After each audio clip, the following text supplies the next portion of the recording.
Sorry. Sorry.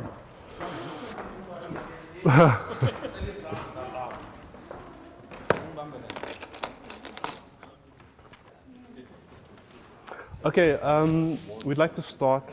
So we know people have got lots of things to do. Saturday is one of our few days we can run our errands and do our stuff, but we also, I get that why people come is because they are interested and being part of this project. So we thank you for participating in this fashion, and participation happens in different ways, whether you're on Facebook, WhatsApp, physically, where there were people for every community engagement, or where you just came once. Just to create the context, you're welcome to contribute and add even further. Wendy and I had another conversation that something just dawned on her, where we could include into the plan. And Jonathan also had another idea. So please, this is a discussion, this is open, it's a conversation. And everybody here, including the councillor, is open to ideas and suggestions, and we are all here to obviously work together. So that framing the context, just to orientate you a little bit, so we have all the posters over here that we've been working on so far. These posters are the spatialization of the discussion and the discourse that has come out of multiple meetings and workshops.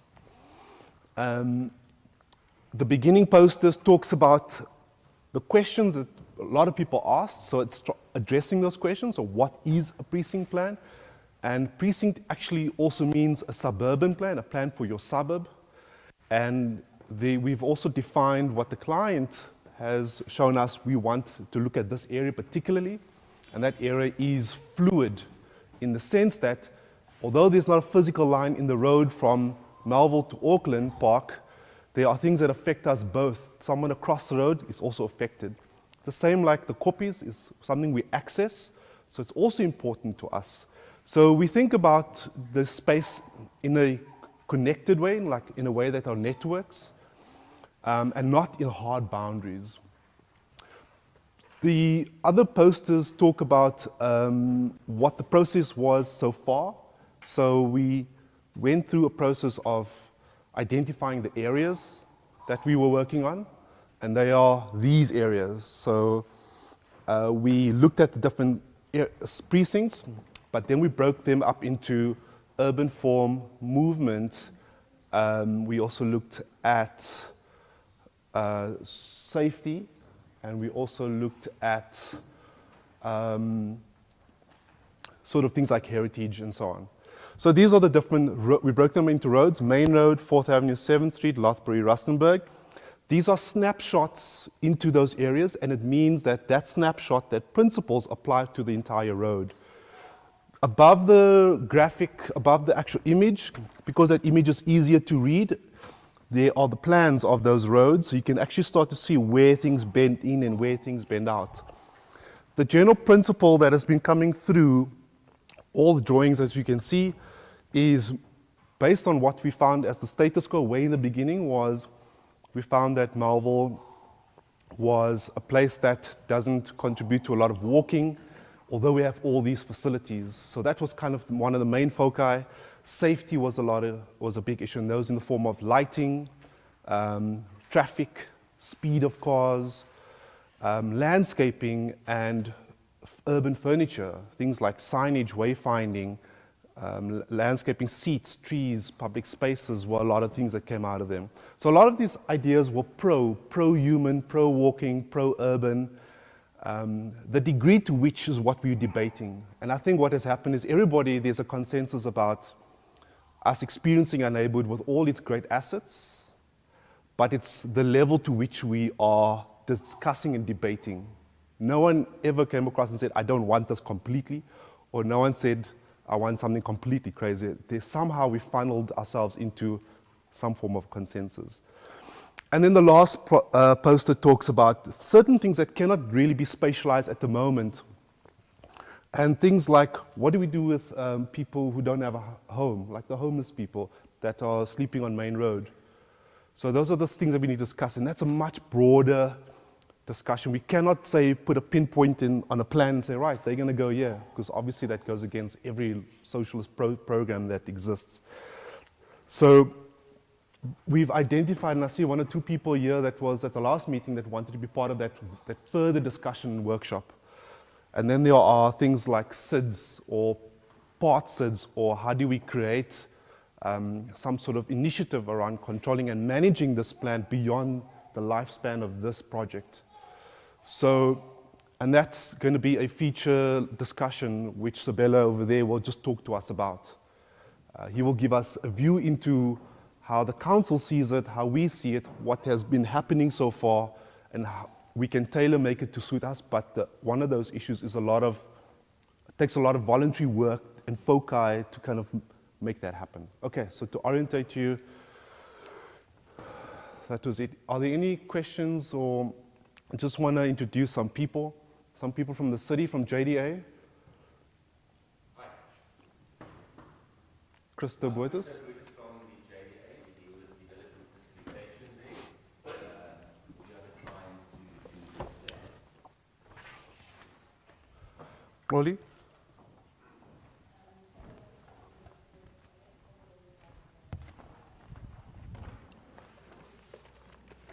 And then the team, some of the people from the team, can you just, Sabelo, Riva,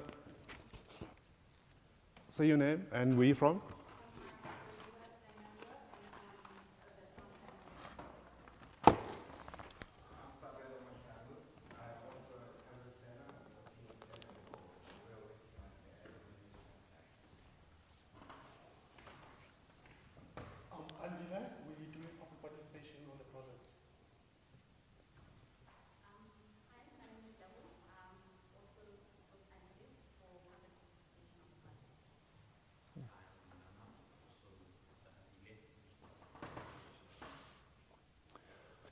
Okay. I'm also from public participation. And Nikki. Hi, I'm Nikki. I'm also the candidate of the JDA. All right. And then there's Paul Mills, who's a resident. He's been filming this for us for the entire process. He's volunteered to do this. And also we have a few people that are quite important. Wendy, I just want to introduce yourself. Okay. And then the councillor, Jonathan. Introduce yourself, because you have a particular interest in this project as well. I'm a resident in Melville, troublemaker. and also from the MRA, and also, are you not? And you're also interested in cycling and walking. We've got clients who work in low carbon transport, preparing for electric vehicle infrastructure and cycling and on-road transport, which I think has to be front and center in any urban delivery. Are there any other people who want to say where they're from or what their particular interests are? Okay. All right. So I just want to go through some of the posters, and some people who've been to the previous meetings know already what it's about. And I'll try to be as simplistic as possible and efficient in the way that I discuss it. And the idea is that we're just trying to pick up any more, we're trying to trawl for more ideas here in the deep seas of our ideas. So this is Main Road, and the vision for Main Road here is specifically around traffic calming, the form, and the continuity in the shape and form of Main Road. Yes? Sorry. Okay, so my name is Denver Hendricks. I'm a resident. I live in 4th Street, just down here, opposite the white gables, semi-detached. And I am an architect. I'm also the head of department of architecture at UJ, and I practice as well. And this project, when it came about, we tendered for it because I really was interested in that dialogue between being passionate about something and making that same change, as opposed to people who are outsiders who don't really get that embodied experience about that everydayness, that you know what the nuances of change could be. So Main Road is really the high-speed through route up to Randburg from the universities and the city. And the idea is to look at the landform, its continuity, the safety and the cleanliness of it. And what we discussed and what we found out was there are certain components which we can control and certain things that we can't control. The things that we can control in the plan, and just let me contextualize this entire process. So what you see here is a plan for the future, and this is potentially implementable. The way the city looks at this is that they look at our suburb and say, do you have a plan? And can your ward councillor lobby for funds, capex funds, against the plan? If you don't have a plan, then the city and the council has got nothing to apply funds for. So we are unique in Melville in the sense that we are one of the few people that actually don't have a precinct plan. We had one 4 or 5 years ago, but every 5 years you also need to relook at your plan because things change, communities change and ideas change, technology changes. At the same time, there are a lot of mobile neighborhoods that have got their own money, that have done their own precinct plans, and they're funding themselves. In this case, the city's saying to us, we will fund a facilitation group, which is this, to find the plan, and you've got a very active ward councillor that can help you implement it over a period of time. Okay. So the things that are in control is the way we can shape this space. So it is the physical environment. But the things that we found that is very difficult to control are things like where the buildings are owned by landlords and we can't control that actual form and that aesthetic. So design guidelines was something that came up, and the question was, can we control the design guidelines? For example, even down to the materiality of face brick, the idea that there's a colonnade, the fact that it's clean. Those are questions around that sometimes falls onto the landlord, although not necessarily cleanliness.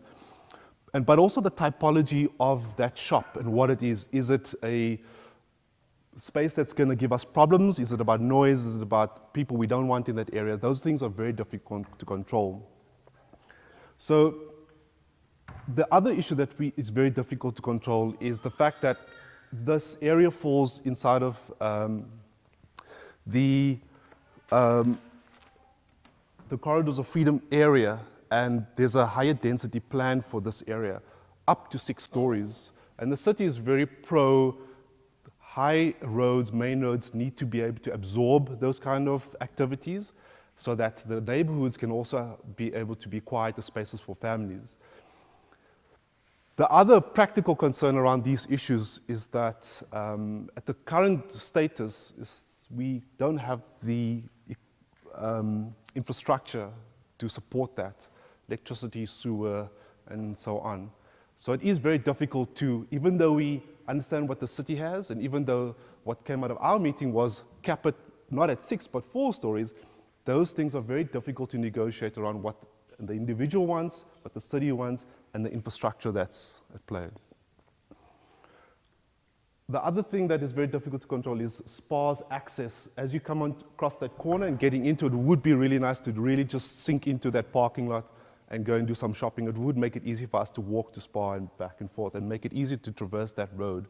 The buffer zone in the middle with landscaping, floor changing, not level because of the speed of the road, could reduce it, and creating a robust edge but be very defined in the way that it moves in and out, and moving the bus stop to a place that is a lot more central over here as opposed to where people are parking and ready to turn left and go right.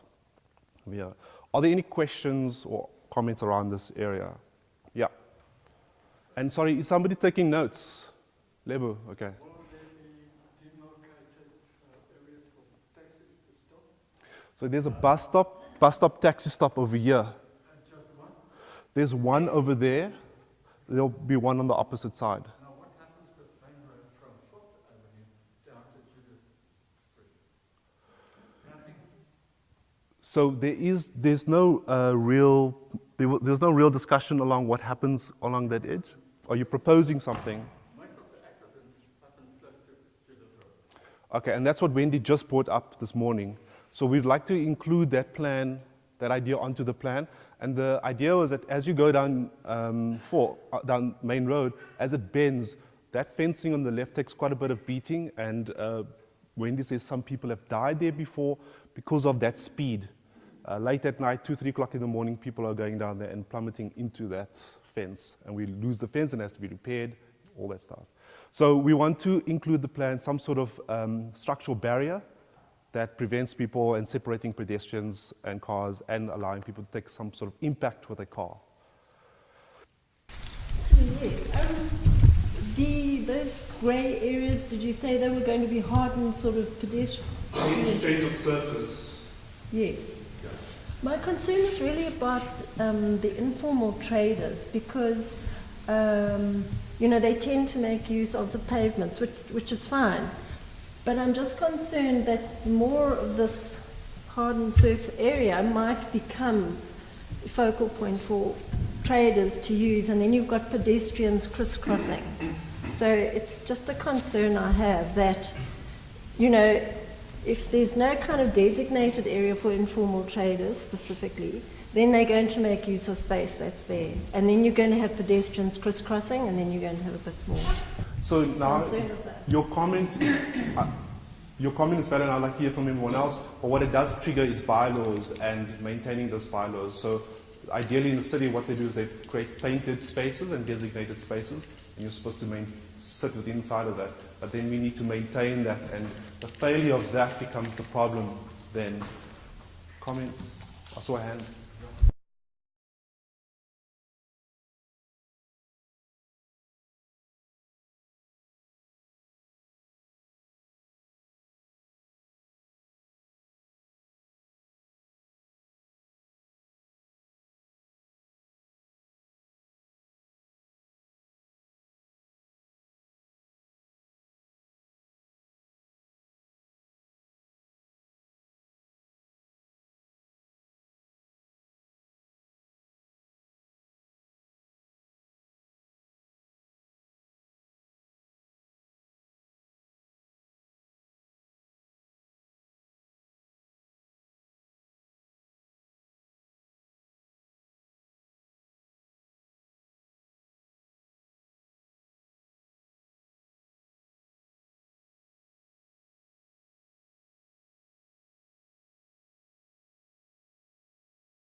Melville as a precinct, it just would be useful to know what's the other side of that. We've mentioned Campus Square, but that's not in this precinct, is it? So what's the other end and surround? Because we can come up with wonderful plans of what we're doing, but what's the other side of it? Have they? I know Brixton's got a precinct plan, but and Campus Square, there's been all sort of contestation about the roundabout and stuff, and that silly thing they were going to build, but they're not going to now. So how does what we're doing in Main Road feed into that? Could you say? So the traffic study that's done as part of this deals with that as well. So if you go into the detail of the plan itself and the traffic study, that is being dealt with on a wider area than just Melville itself. I don't have all the detail with me, but you are welcome to have a look. It'd just be nice to see all these lovely plans, how they fit in with the next bit, because we've got boundaries. I think we explained last time where the boundaries were. What's the other side of, not just that one, but all the boundaries? Okay. So Auckland Park, Brixton, and a bit of Richmond, and a tiny little segment, this like the park, Frank Brown Park, they fall into two other precinct plans. So there's the Knowledge Precinct, Auckland Park, Brixton, so that's basically between the two UJ campuses, including the campuses, and then the Parktown Mill Park was a small bit of Parktown, but that's the Mill Park Precinct. So it'd be nice to and see they're available on the Corridors website. You can see the plans and everything is available there. And how this fits into that? Because I haven't seen these plans on the website. You said they're on the Corridors website. Absolutely. If I may just, so there is a big plan. We have the spatial development framework, and then we've got the strategic area framework. So the spatial development framework is for the whole city. The strategic area framework is for the corridor freedom area, and then there are regional spatial developments for every region. And that gives you a fairly high level detail of what needs to happen spatially and on different other areas. But it's the detail then that comes in, So as the council has mentioned, some of these areas do have detailed precinct plans. Melville is now coming in as well. But it is a process where hopefully one day we will have the whole city covered with precinct plans so that everybody knows what happens in their particular area. So the plans are available. It is on the Joburg website, joburg.org.za. You can look under the spatial development framework, and that will give you an idea of what happens in the surrounding areas. There was a hand here. Sorry. Thanks. I'd just like to go back to your Main Road plan. Your high density housing that you pointed out there, is that going to be managed by your Johannesburg Housing Association or your housing association in the area? Or who would implement the higher density housing? The concern I have is that as soon as you bring in higher density, depending what income level you're looking at, you've then got to think of things like schooling. Because if you've got 200 or 300 potential new residents, you could have 600 potential new young students, primary school, for example. So where is the schooling? I mean, it gets to a point where maybe, like in New York, we've been giving examples. Your school is part of your residential complex, so you cater for a schooling facility on your ground floor level or one of the areas for the school, for the children living there, because otherwise they're going to have to find a school somewhere. The schooling in the area has already reached its capacity unless you have a site for another school. So now you've got to find a site. Is it vacant? Does it mean a rejuvenation or whatever? So your high density has those added elements that have to be considered as well. Yeah, so that is the question that we grapple with all over the city. The city's population size is going to double in the next 20, 25 years. And province, because remember education is part of province's responsibility, and we keep on talking to them. The provision of schooling or sites for schooling, the way that we knew it in the past and still know it at the moment, is changing. So what we're doing in the inner city, for instance, Nikki, who works for us mainly in the city, is to do exactly that, that we actually are putting schools into the buildings that are being converted for residential purposes. What you refer to as higher density, the housing development that would happen in this particular area would be private sector driven, it's private land, where the city steps in for the provision of housing is usually on the social housing level. You know, when we start talking about rentals around about the 3,500 rand per month.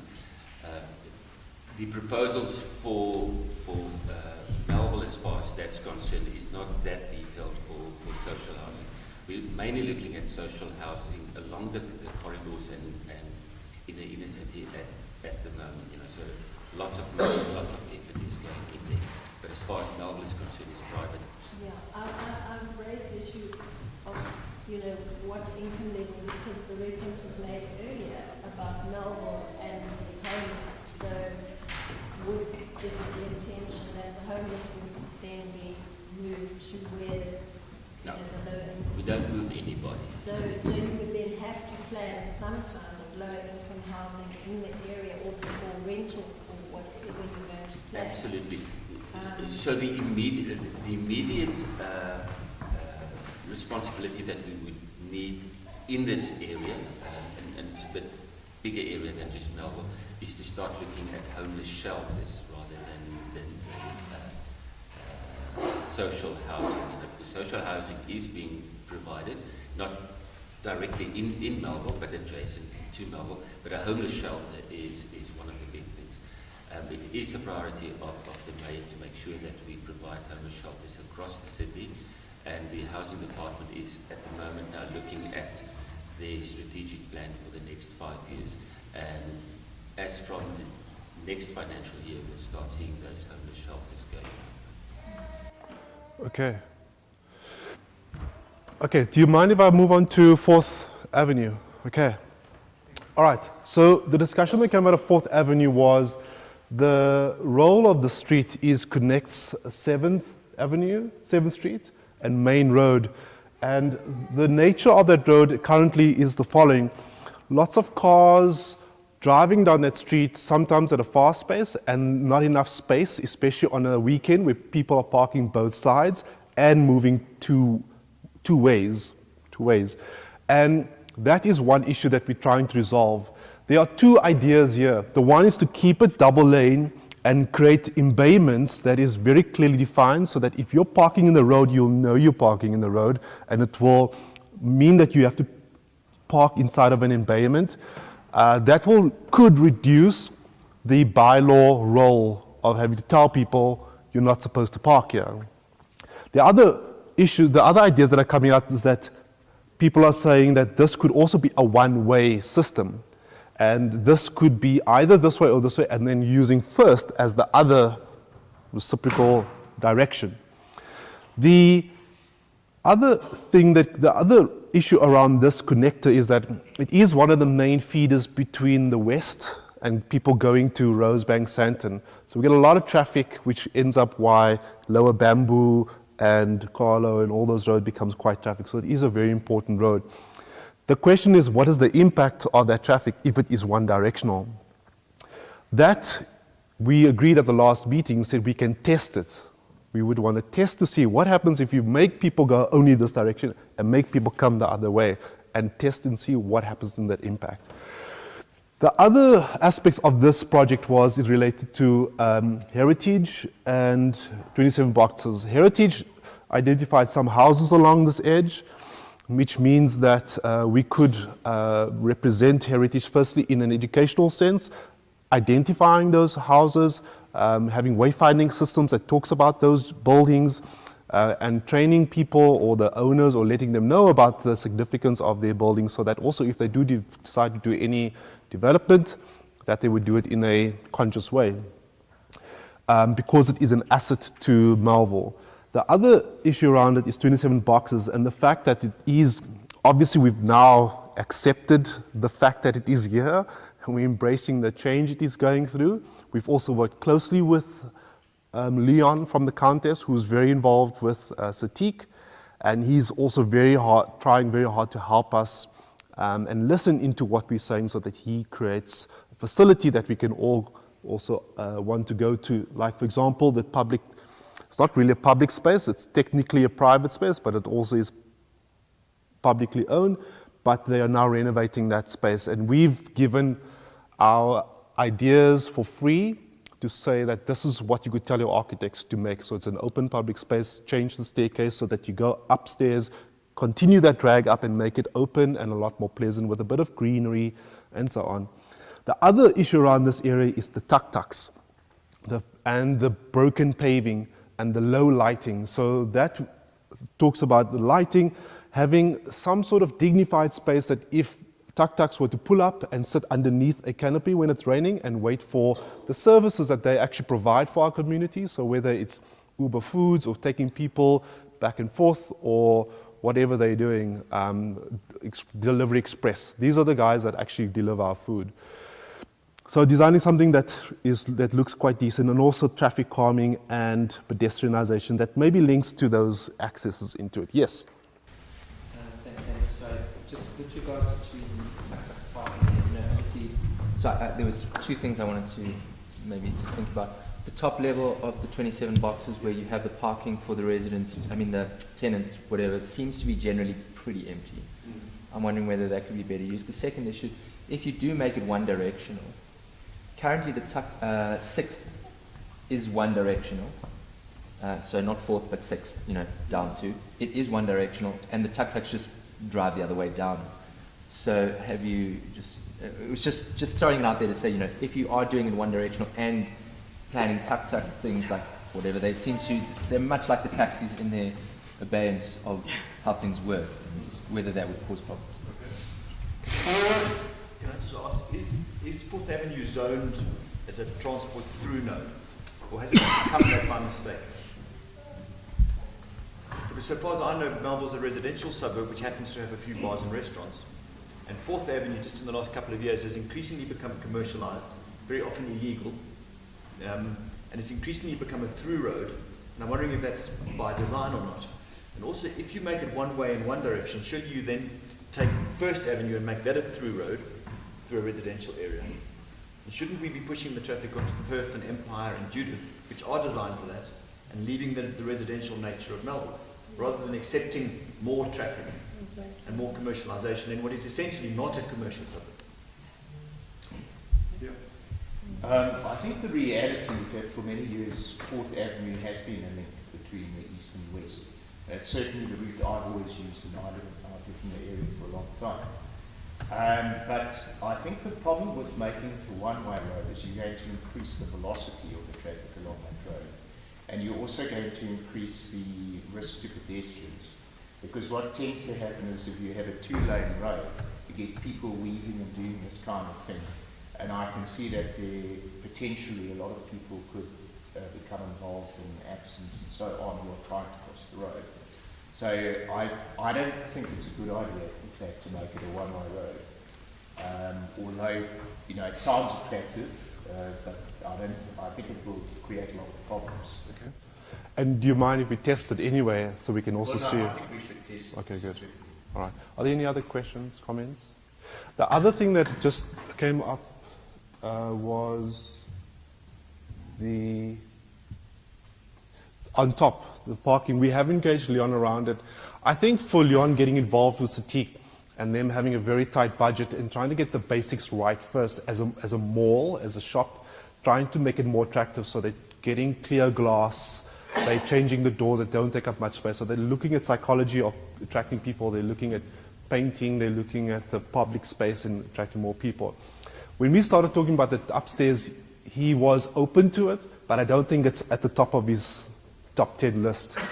And we spoke around the ideas of hot spots, sort of hot desking, young professionals working there, even asking the public library that is at SPA or was at SPA on top there to pull back into it and become this library space that you can sit and look across to the copies would really be an amazing place for us to go, but it would also help to service the shops during the course of the day. The other dynamic is that a lot of Melvillites are getting in their cars and they're driving out of this lung and then coming back into it, and it just expands again. So we just continue to do this. So there's no sustainable way. And at the same time, there's a lot of businesses who run from homes and are small business, and they can actually move around. So there is the need, but I think it all depends on how they position themselves and they relate to us. But we'll try to sort of pick at that conversation. Are there any other comments around this? Okay. The next one, let's just see. 7th Street. Sorry? Close it. When one of the residents was talking about green spaces and parks, and I just imagined the whole of 7th becoming this park and hard spaces, park and hard spaces. Anyway, so this 7th Street at the moment, the nature of that street obviously is the business and the high sort of pedestrian traffic. At the moment, we are aware of the fact that sometimes the pavements are too narrow, and we are competing with space between the restaurants and us. And we also love to walk our dogs, and we walk prams and so on. So we want to have enough space for everybody to occupy that space. But there's the other extreme, there's this balance that we have to find, that a lot of people have said, close it, and some people say, but the fact that you can drive down that street and see activity also intrigues you and makes you want to stop and get out. It also makes you want to get in your car from Bryanston and come here and park closer. So there's these conversations that have been going on. At the same time, it's also very hard to be sitting at a restaurant and looking into a metal box of a car and then looking through its window to another metal box on the car. It reminds us of one of those shopping centers in the north where you sit in the parking lots and you're eating and you look out at the sea of cars. It's just not very comfortable. So the strategy that we were looking at here was, if we alternated, if we took off, for example, 50% of the cars, just 50%, and of that 50% space that's left, you alternate with loading bays. Sort of like, and I'm not saying in any way that this is Melrose Arch, but if you look at the way the Melrose Arch parking works, there's very selective parking, and it's very precious. And it's that type of idea that the surface and the road, the bollards, the landscaping relates to each other.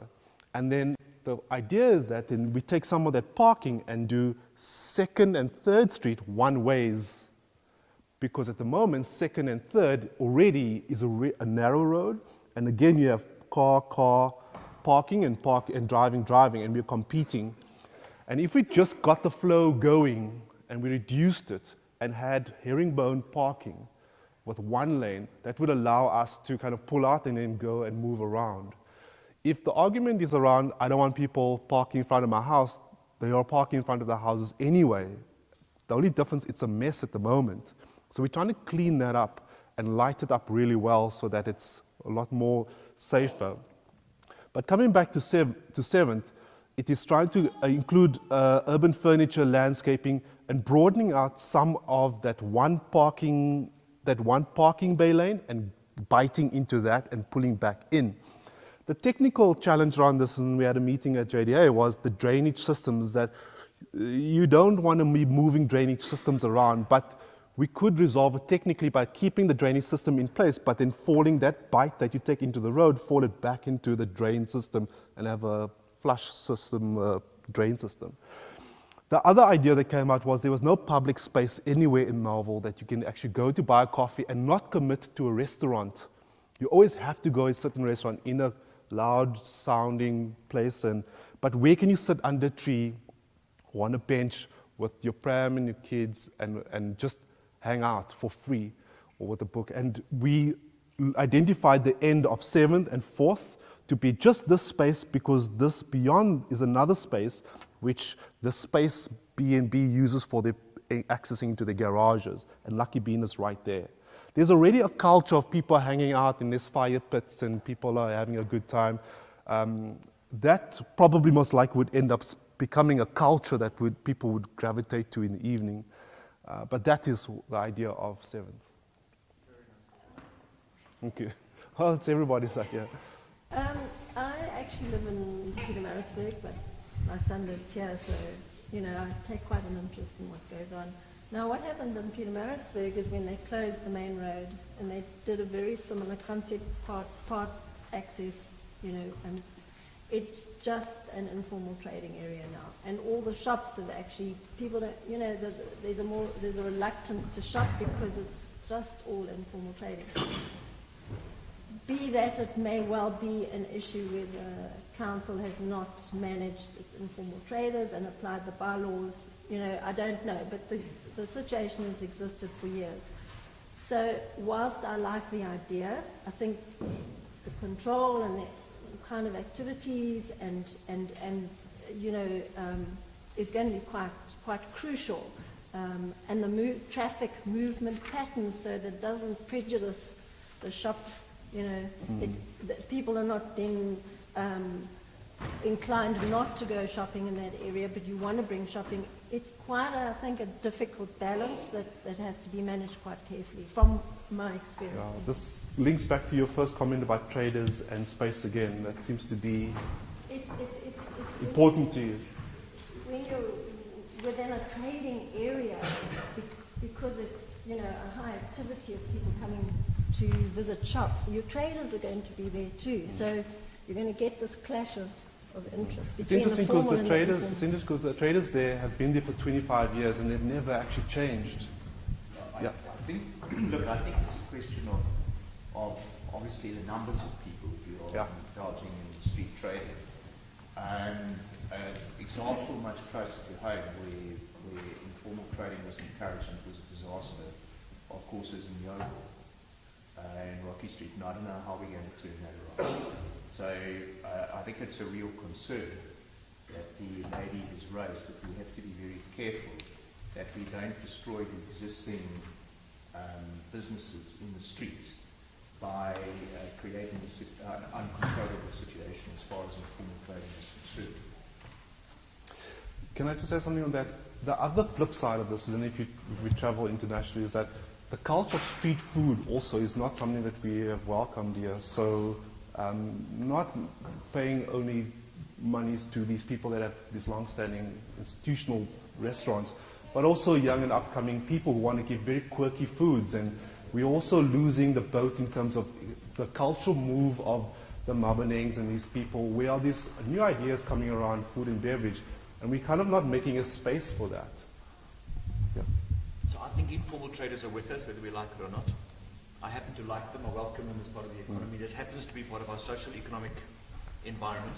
But they should follow the rules just like everybody else. And that's up to the city, which needs to show a willingness to enforce its own rules. And that's what's been missing so far. And where there's a problem with informal traders, it's not their fault, it's the fault of the authorities who are not prepared to do their jobs. I think we should welcome informal traders, but they have to fit in and comply like everybody else with regard to hygiene and litter and where they're allowed to be. And then the people like yourselves who design the precinct must design them in so formal and informal can coexist. It's not that hard, but it does depend on the authorities. The interesting thing about some of the informal traders is that they actually don't want a station, except for the leather guy, because the wire guys want to walk around and parade their things. And I asked him, don't you need a structure? He said he doesn't need it. So it's an interesting understanding about our perceptions also of traders. Yeah. Although you mentioned he doesn't need a station, he does have a station on the third. Yeah, he puts it on the ground. The wire the guy guy that makes the wires, if you go on third, just after the little, I forget the name of that shop, the little trader who was attacked. Yeah, that's right. Just next to that, that's his station, that's where they make the wires. Okay. So that's the production space. It's not on 7, but it is there, that's where they make it. Just point out another thing that somebody who has a restaurant in Melville that I personally go to or get takeaway from said that because it seems as if Melville is catering only for young people today.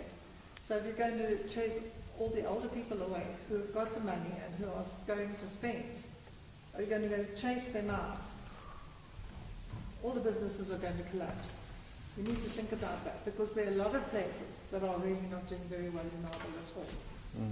So it's all very well wanting quirky food and whatever. You know, if you want quirky food, make it in your own kitchen then. you know, get a recipe book. You know, the thing is, are we going to close down all the companies, the people who've been faithfully here for a long time, you know, bringing up their children, working here, and at that age, you know, we're only going to cater for young people.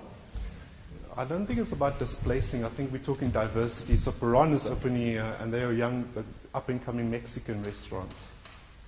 So it's also difficult. We also can't control who comes in, who doesn't come in. But I don't think we're talking about displacing the restaurants for. I'm just thinking about, you know, where the money is and who's going to spend. The market responds to demand. That's just a function of the economy. I think that's why Melville looks the way that it does, and Marcus looks the way that it does. And that's not something that anybody can control. We can remember what Melville looked like 20 years ago. It was Café de la Creme and a couple of other shops, not so much restaurants. Now, I can remember having to stand in a queue in the morning to get a breakfast at Café de la Creme. Literally, you stood there for an hour. But it was the only place where you could find breakfast in about a 20-kilometer radius. Things have changed, you know, and things will change. 20 years from now, we don't know what it's going to look like, but we want to at least give a direction to do what it should look like. But as far as market forces are concerned, we cannot control it. We may direct it, but we cannot control it. So I think the focus should, in my mind, be on what specifically are you trying to address? Are you trying to address the traffic issues, or are you trying to address local economy? You know, in terms of the proposal, you know, what would that actually achieve? This is a city policy. We are addressing livability, and livability first looks at people rather than cars. That is the principal spatial planning of the city.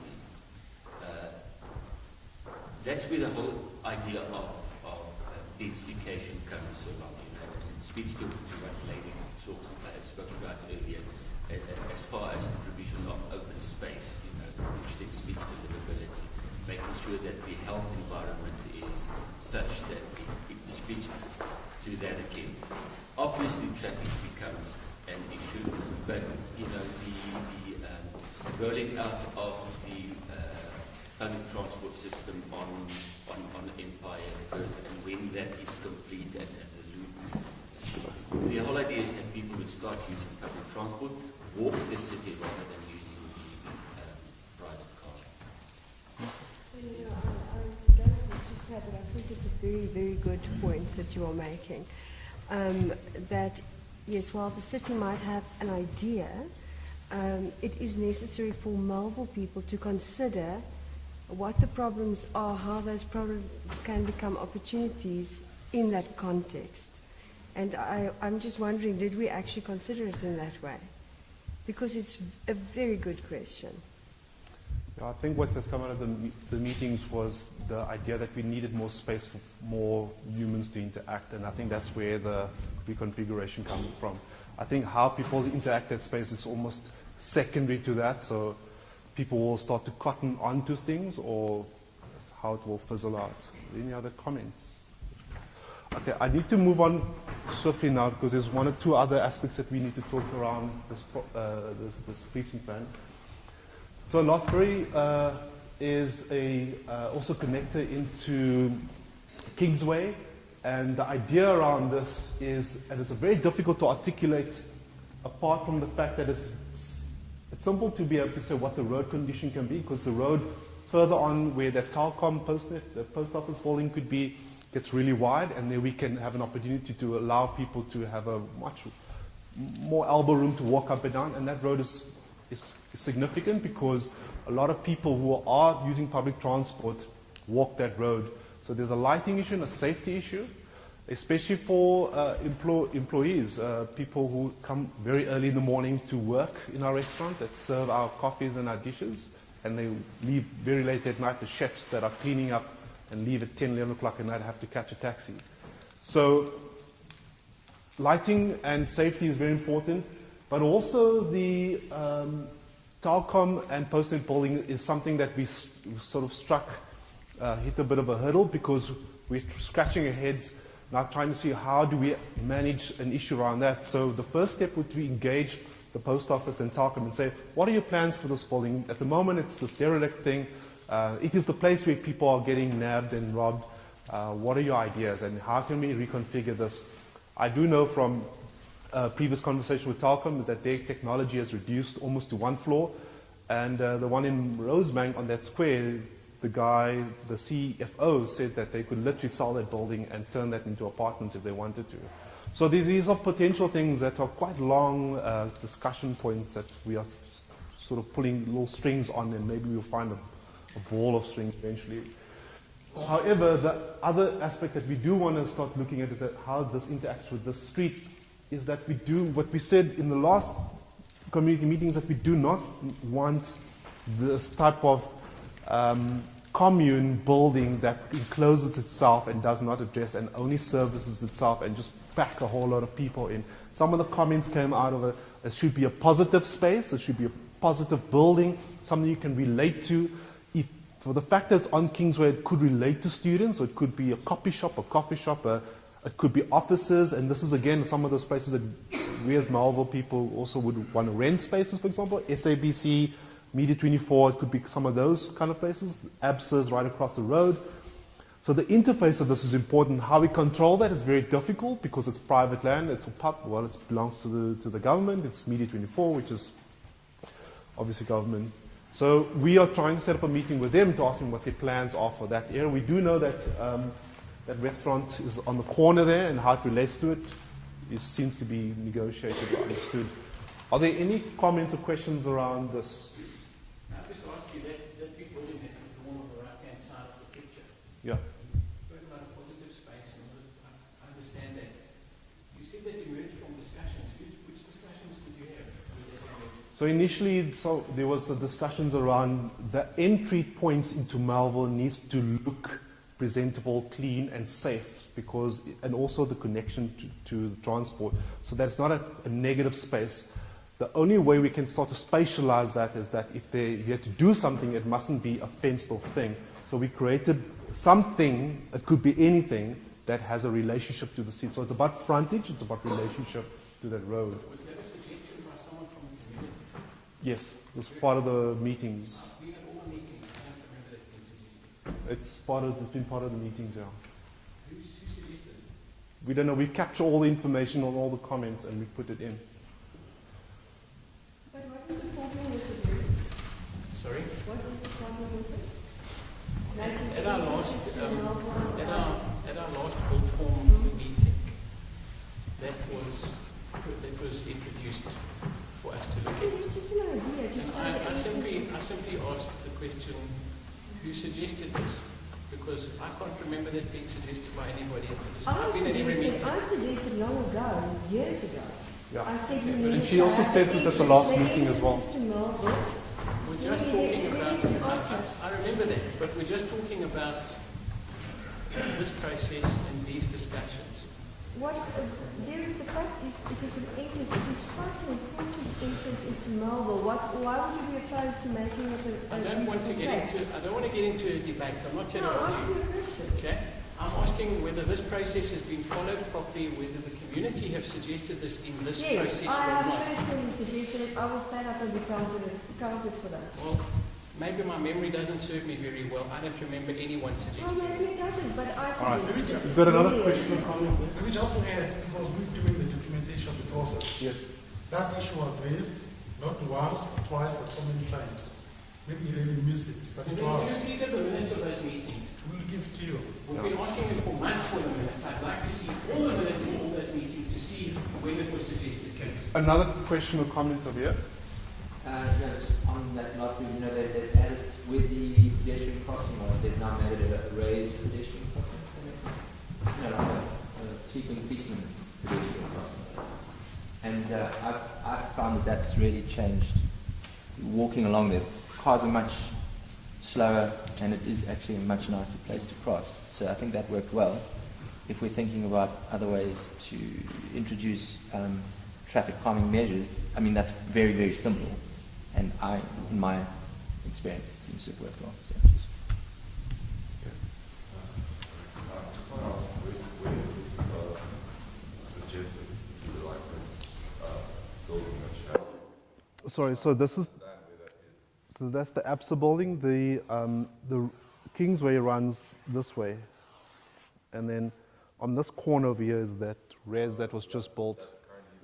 That's that open parking lot that belongs to Media 24, yeah. Okay.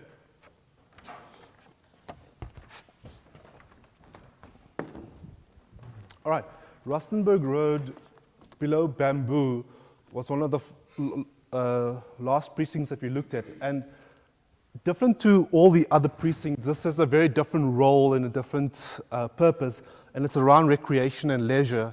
And to think that we actually do not have a place that we have this diversity of places, and this is actually it, and we should be able to embrace it and acknowledge it.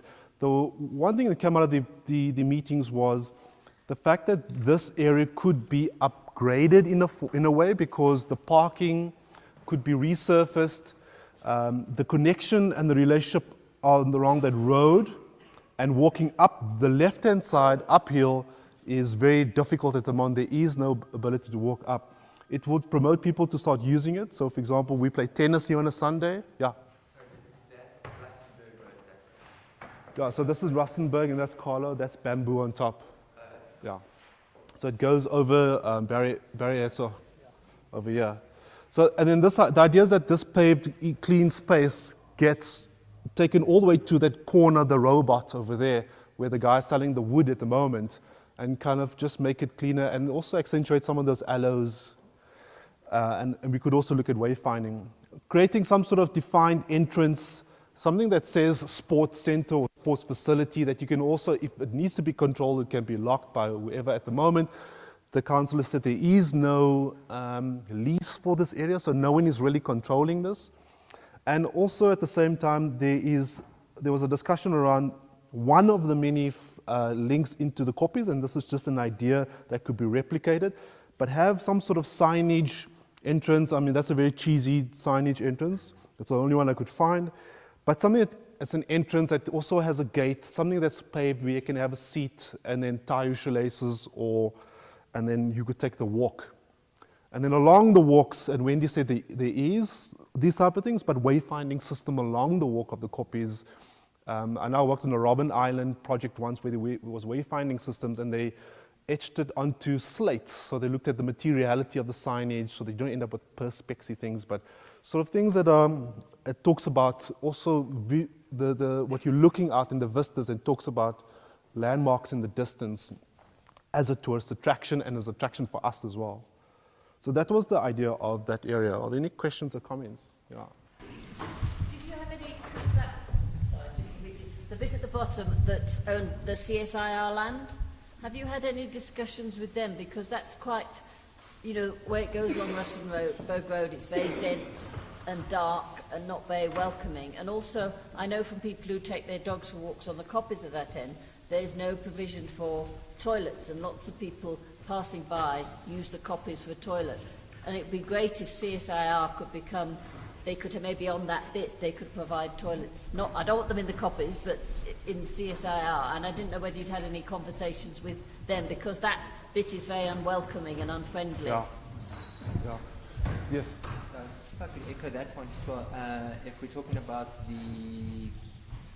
bringing a whole bunch of points together, the idea that when you enter Melville, you have this welcoming space that's nice and cool. Main roads obviously fairly,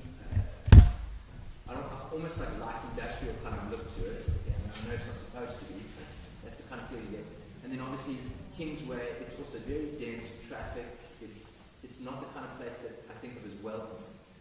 This area, however, I do kind of get the feel. If you wanted to have this idea that you're welcomed into the suburb, this is the place where that would be very, where you could do that.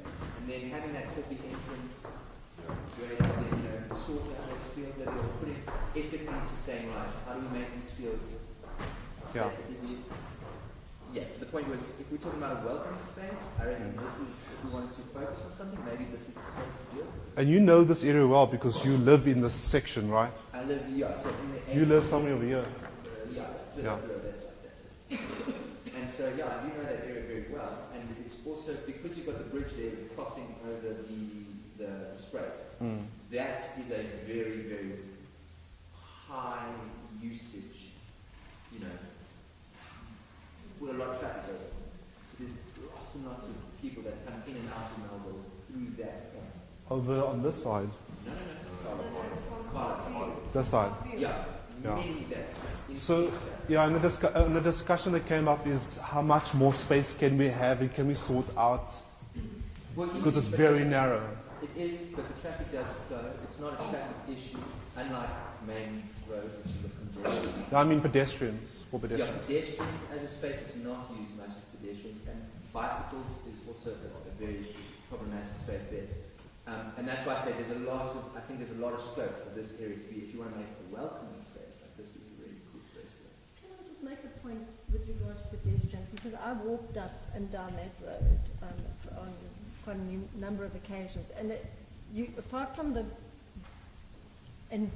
weeds invaded and trees all over the place that shouldn't be there because they're invaders, that's one aspect of it. If you talk about welcoming, do you then green it with indigenous stuff, or do you just leave all the weedy things to grow merrily?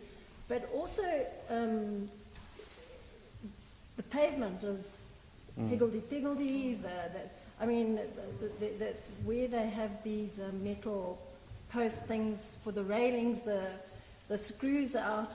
It's not a very easy place to walk. It's a pleasant place if you want to, but it's not an easy place. It's not really looked after for pedestrians. It would be nice to be able to do, but more, walking up and down. So those are the low-hanging fruits that can be picked immediately. Councillors here.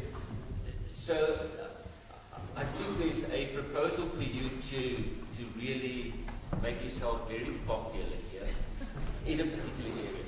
We look at talking about repairs and maintenance on certain areas that you can really take forward, and that can be done. It's one of those things where we call it visible service delivery. Make sure that between the councillor and the local administrations can be dealt with. Councillor, just a serious item. I know it's a passion of yours, maybe you can address that particular issue. So the CSI are, we're going to upgrade the sports side. It makes sense that we fully utilise the CSI. It hasn't been used. There's some companies with sports leases, and there's no big plan for it. And it's a fabulous site. So, as was mentioned earlier, every single ward is going to have a shelter. We have a need for it in the streets. We need to accommodate people who are on the streets. We also need to look at skills development facilities. We also need to look at assisting domestic workers whose children attend schools here and have nothing to do between 2 o'clock and 5 o'clock in the afternoon. Maybe we need to have some sort of aftercare facility for young kids, so we keep them, safe, and they have access to library books or whatever it is. So that facility is one of the options. I personally would like to have an office there. I'd like to be closer to my community. At the moment, we're in a very expensive building called the Diners Club, it's ACA Cards. And I'm sure you as taxpayers would like us to save that 350,000 rand a month rent. That's money we can get back into our communities. The other thing is that the Rustenburg Road there's a whole upgrade that's being looked at already. When we did that clean-up with the cyclists in February, I discovered that there's a walking path that actually runs all the way along the top of Barry Hudson. That is completely overgrown and horrific. I think we cut out about, 20, 25 trees. They were all alien species. And we're not going to plant trees now. When they've been rehabilitate that embankment and then widen Rustenburg, and we've got a safe walking and cycling space on that road. On that embankment we will put indigenous, we will plant indigenous trees, not shrubs, but we still want to clear an open space where it's safe for people to walk. The other ideas we had was to do a running track around the soccer fields. You know, a lot of people like to run. It's a beautiful flat surface.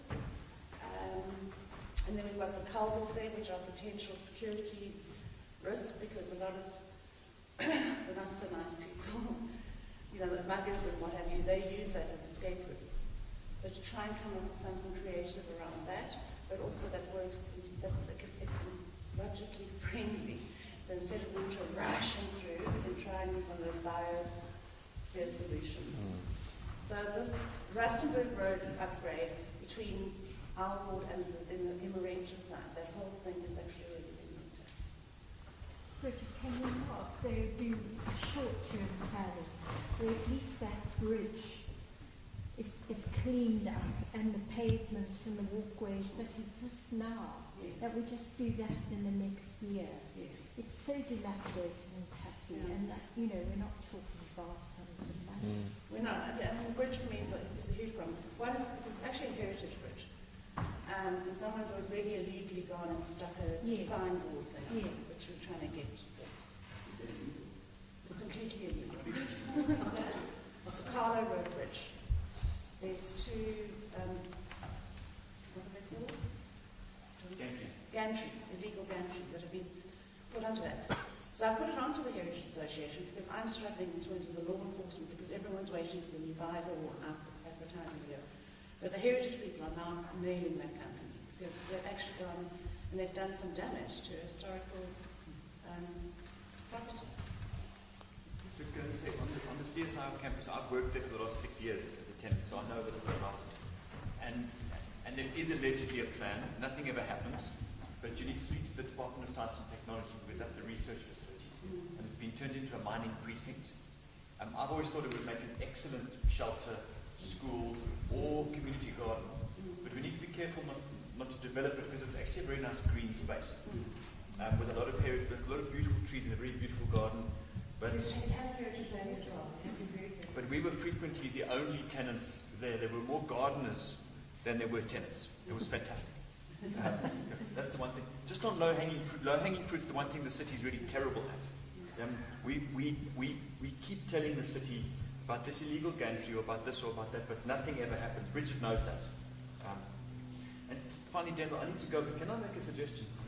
That you create an official record of what the precinct plan is saying and publish these things as downloadable PDFs and create a Q&A because a lot of people don't come to these meetings. And Paul, a lot of people, I hate to say it, a lot of people won't watch your videos. I think it's fantastic that there is the record. But a lot of people misunderstand what's going on. Social media is a passive-aggressive place of misinformation in many places.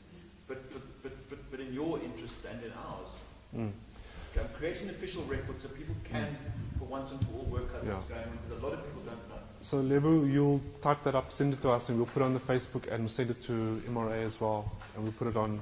People should be able to download these so they can see them. And email it to them as well, everybody that's here. Yes, please.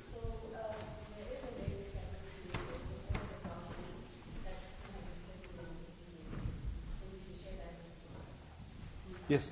Yeah, just to echo Derek's point when made, I mean, that point does get made each time that the distribution of material is not ideal. So we have the material, we just have to distribute it, you're right. But please don't just give us hints. Please publish it. It's so much easier for us. Don't send us on a wild goose chase to find what we'd like to see. Please make it easier. All right. Also, now just ask this. The Rustenburg Road seems to be there seems to be a lot more attention being paid to Rustenburg Road than any of us know.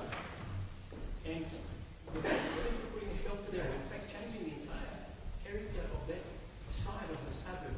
I think it would be good if there was proper participation in that. Instead of just prompting a shelter there, for instance, because it's one of the options. I'm sure your intentions are perfectly good, but I'm just hoping that there hasn't been discussed much.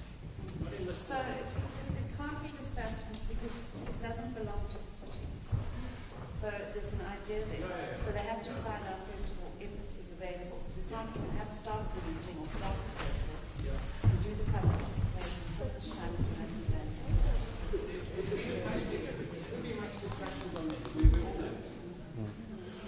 Okay, so, yeah. You know, you're always wanting people that can, help you in some area of interest. Okay. Would it be possible to have, like you have those cleanups, and we do that section, for example, bring the weed eaters and extension cords and cutters and paints? The mayor's got this new program. So the last Saturday of every month, you're asking every citizen to put on their gloves, grab a bag, clean outside your street, find a place that's a passion of yours, go and clean that space. So get 20 people together, get 10 people together, go off on your own. The bags will be collected the same day. And we're going to distribute the bags and the gloves via the Shell Garage or Caltex, or you can go to, a municipal, a rec centre, whatever it is. So I will inform you of where you'll be able to get these gloves, and you can just inform me exactly where you've left your bags. And we've got to do this every month. It's something that the mayor saw in the one where it's a compulsory Citizens' Day, where every single person goes and cleans and cuts back hedges and cuts grass and mends fences. It's more than just picking up the litter, we actually separate it. And it's this whole thing that Krista referred to earlier about changing a mindset, changing a culture. Speeding is illegal, people still do it. Littering is actually illegal, so people still do it. And the sooner we start teaching our kids not to litter, the sooner we stop that. Okay. So are we proposing that we do that for the end of September, the last Saturday of September? Okay.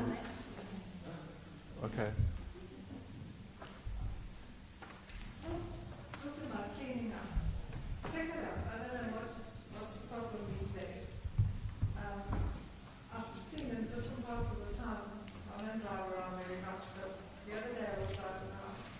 They were picking up and making so much mess from where they were cleaning the actual bins. They were leaving mess as they were going along. In my street, on 4th Avenue, here in Melville, I have actually gone after Pick It Up have left and gone and picked up stuff that they've dropped and left behind. I mean, if the bins are full and there's just one tidy bag that's not broken, it's got garden refuse, which was left outside my house. For God's sake, you can't tell me that they couldn't pick that up and stick it on the truck. It wasn't like it was a lot of stuff. It was one little bag. Honestly, it wasn't much bigger than this. So, I'll give you my card. Next time it happens, just let me know.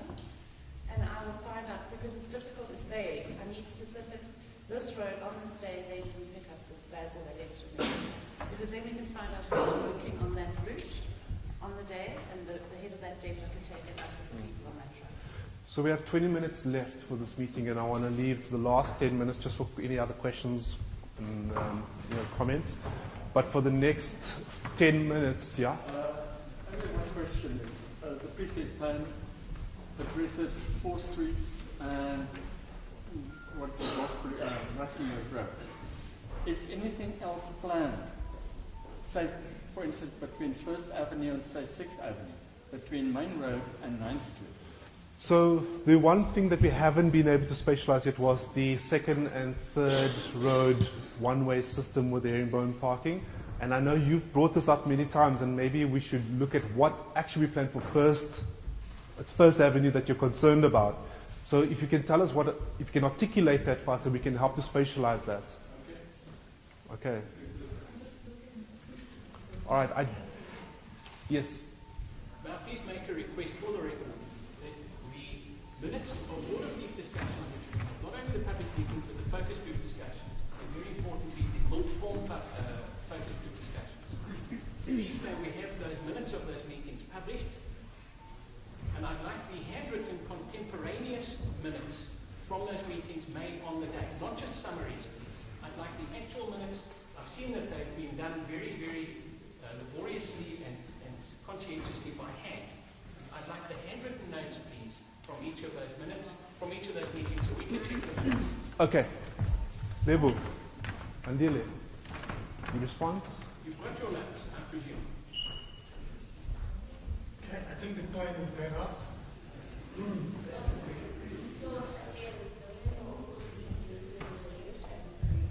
And we can also deliver them to Derek if you'd like.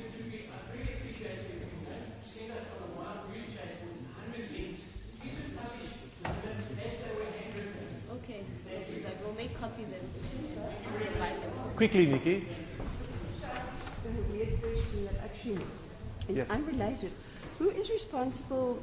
I mean, I take it it's the city, but you know, like the bottom part of, you know, Lothbury as you're coming to Melville, who made those benches with the little mosaics and stuff down there? And then also, because I see they're also cleaning at this end of 4th Avenue, I don't know if it's the spa, but all the paving along there is being fixed. And then, I mean, actually at Lothbury there, maybe it's APSA or whatever, but that looks really quite lovely there. Yeah, I think Christo and the ward council could tell us what's happening. She's just asking, maybe you can take this up after the meeting, is who is intervening at the moment at Lothbury, those benches and those mosaic seats and down by 4th. But let's take that offline. Okay, so we want to just give Sabelo sort of 10-15 minutes spotlight. He's going to present his experience of how to manage this, and then we want some feedback. We're going to try to keep it tight. It's now 10:42. Let's see if we can wrap this up in 10 minutes. Can you put the microphone on? Sure. Carry on. Okay. Just to introduce myself, my name is Sabelo Mashama, as I've indicated earlier. I am an urban planner, and I'm also working in the project under the urban management aspect of it. Carry on. I'll follow this. Carry on. So, from the beginning of the project, we engaged, been involved in doing the status quo analysis of the area, and just trying to figure out, in terms of urban management, what are the key things that we needed to look at. So part of the studies that we did was we went to the entire precinct and collected some key data relating to urban management aspects, and we framed that around 5 frameworks. One was focusing on the build form, focusing on issues of safety and security, focusing on the issue of informal trading within the precinct, and also looking at other elements such as the state of infrastructure within the precinct. So we were able to gather some data which we've shown in the status quo report. You can see some of the maps there that deal with that, but some of the most critical issues were around institutional arrangements within the precinct. Who is managing what are their key responsibilities, and what are the key things that they are mostly focusing on. So maybe for people who sort of want to understand urban management in a greater extent, is really a new or innovative way in which the city is partnering with stakeholders and communities to address some of the things that affect their day-to-day livelihood and experience of their spaces. So in the city of Johannesburg, for example, CIDs, or what is called CIDs, city improvement districts, have become most common structures of urban management, with about 26 CIDs around the city, which help manage certain precincts, such as the fashion district in town, Braamfontein, and so forth. So the city has set up an urban management office within the development planning directorate that's meant to work with those bodies. So part of the things that we've been finding from the focus groups and also through the studies that we've done were that there were a lot of issues within the precinct that needed to be addressed as far as urban management was concerned. One of the major issues was the issue of safety and security, where as much as there are many initiatives within the precinct, people still experience quite a lot of crimes, quite a lot of break-ins, and a lot of robbery on the streets as well. So we tried to frame that and try to look at how best to approach those kind of things. Other things that came out from the focus group meetings were issues around managing activities on the major streets. Some residences had complaints about how some of the businesses would operate for longer hours, creating noise, and when they closed down, there was no better system to manage how people would carry on the street. So people would carry on playing loud music on the street, creating a whole lot of noise for residents and so forth. And then we also picked up quite a lot of issues around infrastructure, the state of the pavements, how these things are fixed. Is the city fixing them on time? People send requests for these things to be fixed. They're not being addressed on time. Street lighting, a couple of street lights on 4th Avenue would not be working for quite a while, creating a very dark space, and people would have challenges with things like that. And in many cases, as you've had, the issue of waste as well. Waste management, Pick It Up is doing their part, but there's quite a whole lot of issues that were related to that were not being addressed. So we then sat down and combined all of these elements, and through some of the focus group feedback that we got, the ideal of coming up with an urban management plan that would not only focus on the state of those issues that I've raised, but also how, if you implement all of these interventions, how do you then sustain them?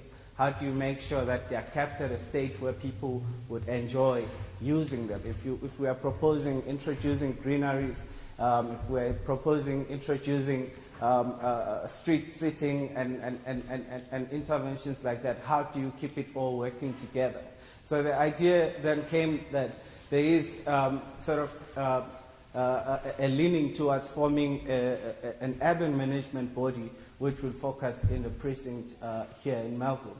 So the whole structure of the urban management body would actually consist of all the stakeholders who are within the precinct.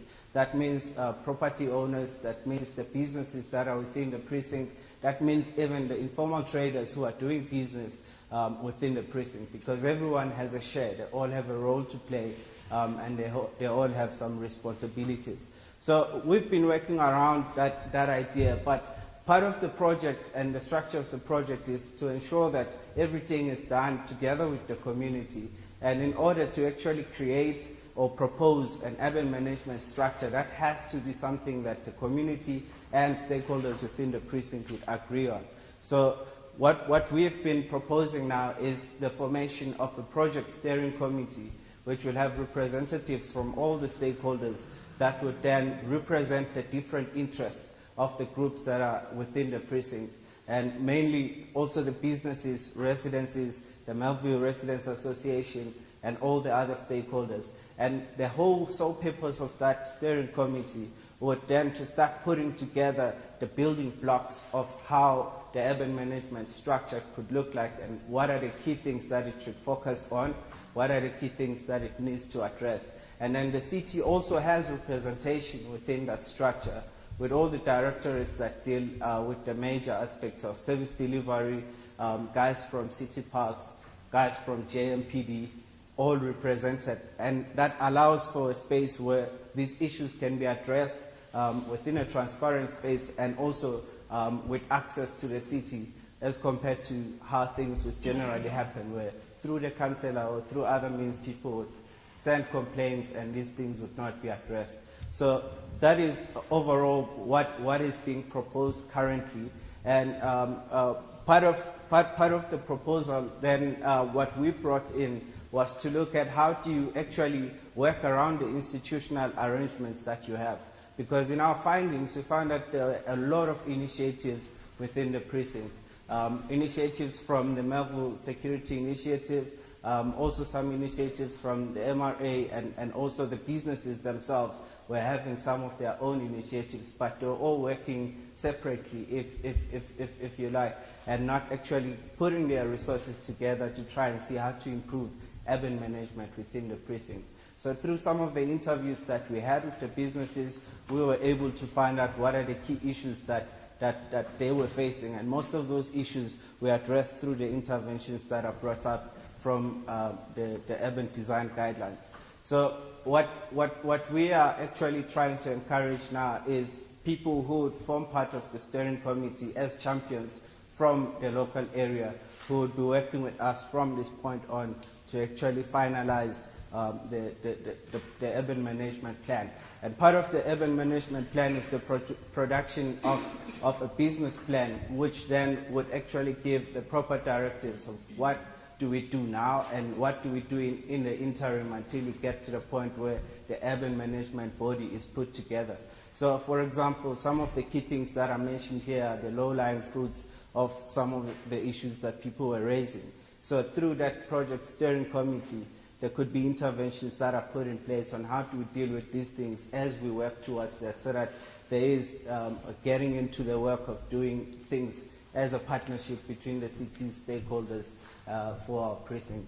Okay, then maybe, I guess, questions are, what does it entail and what does it take for us? Because if one does decide to do and be on this thing, what are you signing up for? Are you signing up for every night meeting? Or, like, I think these are the kind of questions that perhaps you could just very quickly tell us. Yeah. Rules and spans. Sorry? Rules and spans. And what? So, what does it entail? So there is, so when one comes into the project steering committee, there is terms of reference that actually gives guidance on when meetings will be done, how that steering committee would meet, and the representation thereof. So that document is in a draft form as we speak, but that is what would actually bind everyone who will be part of the steering committee in terms of being involved in the activities around the urban management. And then you're saying that we would, as a community, engage with the city, yeah, and then they support us. Yes. Okay. Yeah. I don't know if there are any other questions. What is the timeline for? So this project.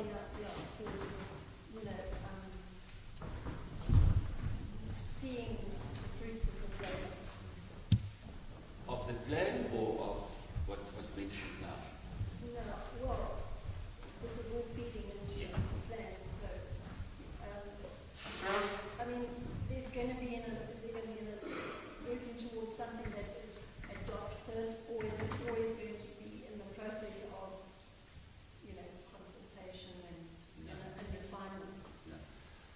So it is coming to a close now.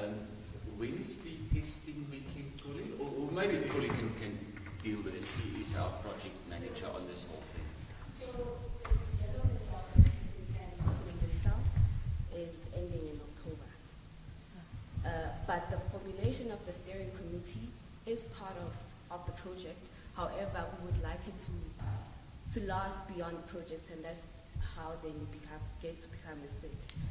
It's maintaining or bringing life to the plan in itself. So the actual document will be taken to council for approval as a policy document as the Melville Precinct plan. However, the formulation of the stakeholder forum or project steering committee is something that is meant to last beyond the life cycle of producing the actual precinct plan, as a means of them bringing in that management aspect of the community. Sorry, so you're saying that the outcome of the precinct plan process will go ahead, but there's already been an agreement that Melville will become a city improvement district? So there isn't a decision that you will become a city improvement district. It is a proposal that comes with the urban management plan, that in order for you as a community, as a proposal, that in certain places around the city where there have been improved urban management, it has been done through a SID. So it is a proposal that we bring into you. It's not enforced on you, and that's why we have called it a voluntary organization where you get to become a part of. So we're not enforcing you. Even the draft terms of reference, it is a draft that we will be presenting to you, but you get to actually decide how it looks like exactly. It is a draft. It's just to show you how terms of reference for SIDs look like. So basically you're saying that the committee you're setting up is to set up perhaps a SID or not. Yes. But I thought the whole point with city improvement districts that they have to be funded. There has to be somebody to help pay for it. So is the city saying they're going to fund it or what? So that's where the urban management plan comes in that in other SIDs, they have had to fund their own business plan. But as part of this project, we have then made that available for you. But the actual operation will be up to the community. Yes, and people, from my experience, all residents have to pay a levy so it would go on your rates. If Melville decides to become a city improvement district, I have no pros or cons, but every resident on part of their rates. I know in Cape Town, for example, in the city centre, it's about 90 rand a month or something. So all those things would need to be discussed, I guess. Yeah, so the City of Johannesburg has introduced a new policy called the Special Ratings Area Policy. And this is also a policy that you will find in Cape Town, even around Stellenbosch. Is something that is being implemented currently. So the Special Ratings Area Policy is specifically dealing around the issues of how do you fund that management body. So the properties that would fall within the area that's earmarked for a special ratings area would then pay a special levy, and that would affect all the property owners within that area. So those would be some examples of how you could raise money to fund some of the initiatives around urban management. But the urban management body itself can then have some initiatives of how to raise revenue. Some examples like parking and other initiatives can be used to raise revenue to fund some of the management activities within that precinct. So that policy has been it has been published for comments, and it closed on the comments period closed on the 3rd of July this year. So it's something that the city is moving towards actually adopting that. So the difference then between a typical seed, which was in terms of the Gauteng City Improvement District legislation, and this special ratings area, is because seeds were run in terms of that provincial legislation. And since 2015, the court ordered that seeds could no longer actually collect money from residents. So they operate as voluntary structures. But most of them, because they have stakeholders who are willing and seeing the value of them, still continue to operate. And most of the businesses who would form part of that would be the ones that contribute quite a lot. And an example of that is the Central Sentin Business District, where the businesses and all the stakeholders, they actually contribute quite a lot beyond what is actually agreed by all the stakeholders to make sure that they cover all the basic things that they want to do as top-up services to their precinct. As far as I understand, that court ruling about the SID, yes, and the SID not being able to collect funds in order to have money available for these this management structure. I think the court judgment said that you cannot have a compulsory contribution system that applies to everybody, where everybody has to pay and it's made compulsory. That was declared unconstitutional. So I don't know how the city of Johannesburg are going to get around that by now doing a special levy for everyone, because that's still compulsory. So I'd like to see how and I'll go and speak to the legal guys at City, because I know them quite well. I'd really like to see how they're trying to get around this, because it seems to be the same kind of problem you're creating for yourselves. So in terms of the special ratings area policy, that particular legislation is built on the Municipal Financial Management Act. So that makes provision for the municipality to determine extra or levies in certain areas. But because previously the seeds were not necessarily operating based on that, that's why they were deemed unconstitutional. So, but now because of the SRA being something that is agreed by the property owners, it's something that then the city can work through in order to collect those revenues. So agreed by the property owners? Yeah, agreed by the property owners. That's interesting. I've never agreed. No, hang on. That's a legal thing. Let's just make this quite clear. The the special rating area, let me just take one step back. Whenever we do these plans, as like many comments that came through here, it's all about urban management and what needs to be done to deal with clean and safe and potholes and all of those things, which a plan does not address. When we started with this process, we said this plan and its life should be owned and managed by the local community. And in order to do that, one of the things that can be considered is a special vehicle, excuse me, that can manage the implementation of the plan, and on top of that, manage the day-to-day urban management. What we referred to earlier, Polly referred to earlier, is that many, or all the SIDs up to now, the city improvement districts, and in terms of the new legislation, it's always a voluntary thing coming from a community. And then what legislation requires from that community is to draw up a business plan, draw up an operations plan, draw up the budget, submit it to council for approval, and that costs money. How much does that usually cost? 150,000 just to get to that point, and then council has not even approved it. Now we are doing it as part of the process.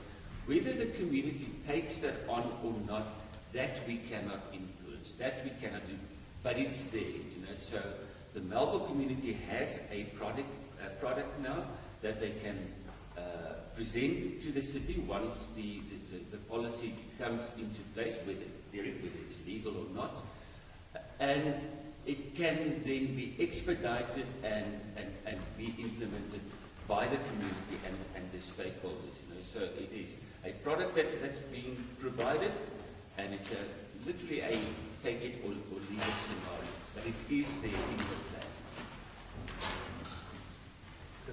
Sorry, if I could just understand, I'm getting a little bit lost in all this terminology and legal ins and outs and everything else, but obviously you have the MRA, and Derek, I'm assuming, is the representative here for the MRA. And now we're talking about CID, which is now another committee thing run by the community voluntarily, maybe, that can decide levies on everyone in that community, perhaps. If there's some kind of, I don't know, it just seems like, why are we talking about this in the last 10 minutes of the last meeting? What is this all about? Well, I mean, are we going to have more meetings about this? Is this something that we want to drop in at the last minute and then kind of move on? Or what is the plan? So we've done the plan development, which the beginnings of that process were very poorly communicated in terms of the fact that there was no plan, that there was going to be a plan, but we're using the terminology of there being a plan, even though there isn't a plan, and the city has a plan, but this is not the city's plan, and this plan would work in terms of that city plan, even though it's not a plan, right? The beginning stage of that was very poorly communicated about what was going on. And it just seems like that's exactly now what we're starting. We're very poorly communicated. The last 10 minutes of a meeting about something else, let's just talk now about something else that might be legal, might be illegal, might be part of what the MRA would be doing, but might not be, could be, what are we doing? Can I just get some clarity? Yeah. I think you totally misunderstood this particular part. And I think from the beginning of the project, the ideal of urban management has been raised continuously. And through the focus groups that we've been having throughout, there were days that were specifically reserved for urban management to discuss and actually brainstorm around issues of urban management. And part of what we have been saying, even in those meetings, was the idea that the whole urban management plan is not an attempt to remake any structure that's there.